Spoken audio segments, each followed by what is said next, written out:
Hello everyone! With the 2020 United States presidential election coming roughly a year from now, or more accurately, roughly a year from the upload date of this video, I figure that it would be interesting to research how the average American person in the USA identifies on the well-known political compass in relation to the current presidential candidates, and document this process in an epic video. Of course, if you are listening to this right now, then I'm happy to say that your curiosity will be answered, right after some important exposition.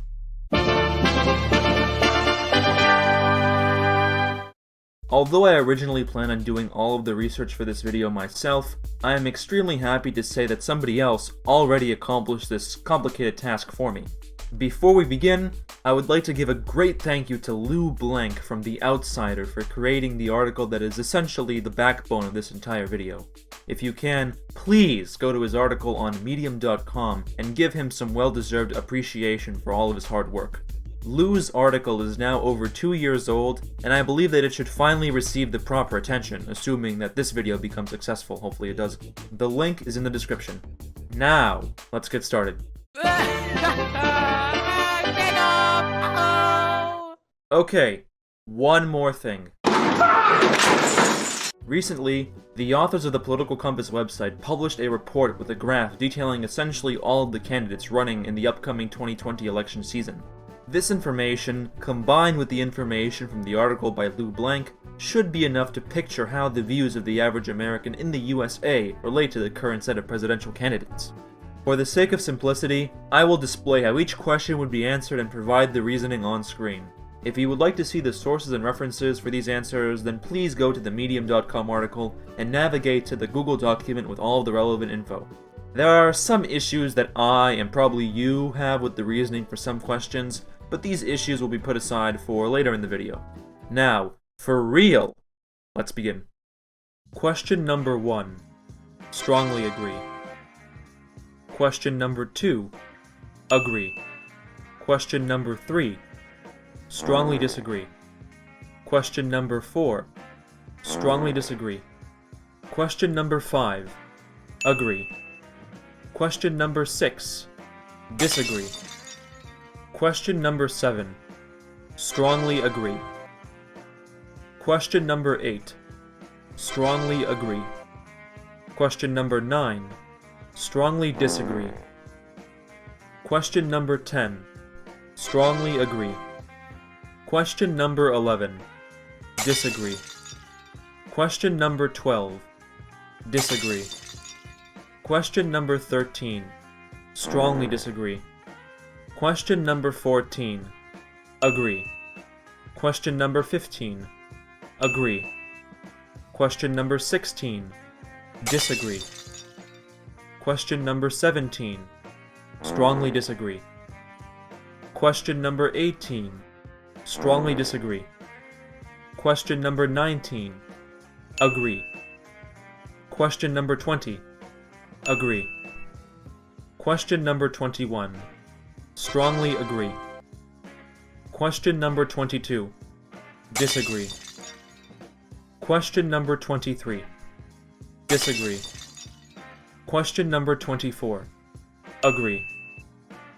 Question number 25. Disagree. Question number 26. Disagree. Question number 27. Agree. Question number 28.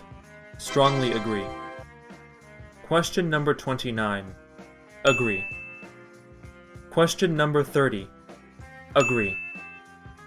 Question number 31. Disagree. Question number 32.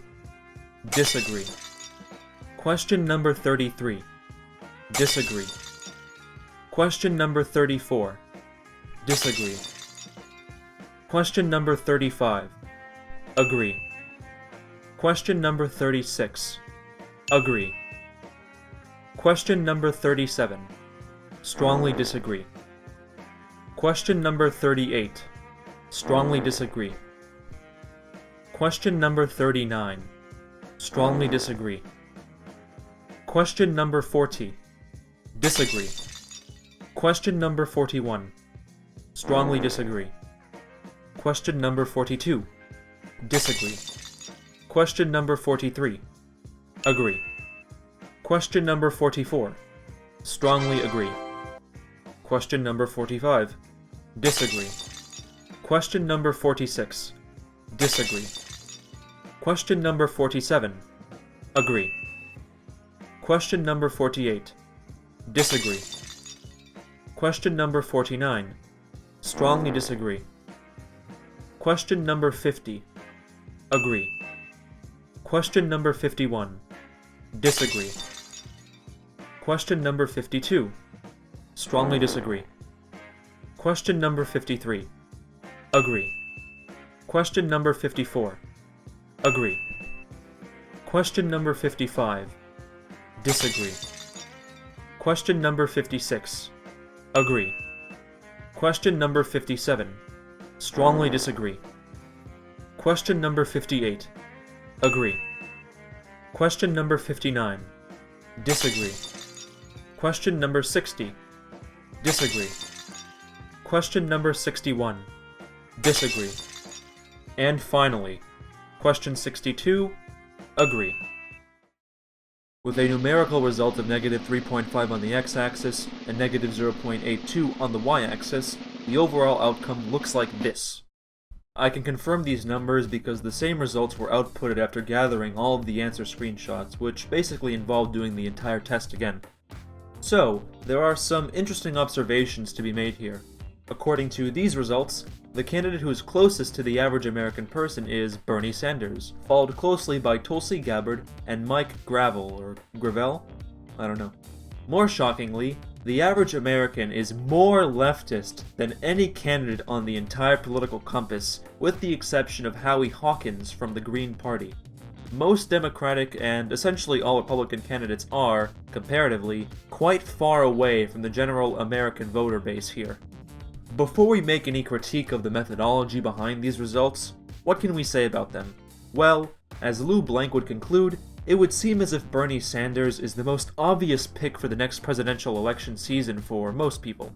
His general positions are much more reflective of the average American than his competition's, despite the widespread notion that he is too far left for Americans. However, the evidence here suggests that it's not Sanders who is too far left, but rather, most of the candidates are too far right for Americans. But wait! There are some caveats. Although there is certainly a great level of truth to these results, they are not perfect. Lou Blank is a self-described progressive, which means that there is certainly some level of bias influencing his analysis. For example, not all of the sources that he used for certain questions were directly applicable, and some of his reasoning for integrating these sources were highly questionable. However, there are some political compass questions that simply do not have academic references to directly answer them, so this is understandable. Furthermore, the political compass only represents two axes.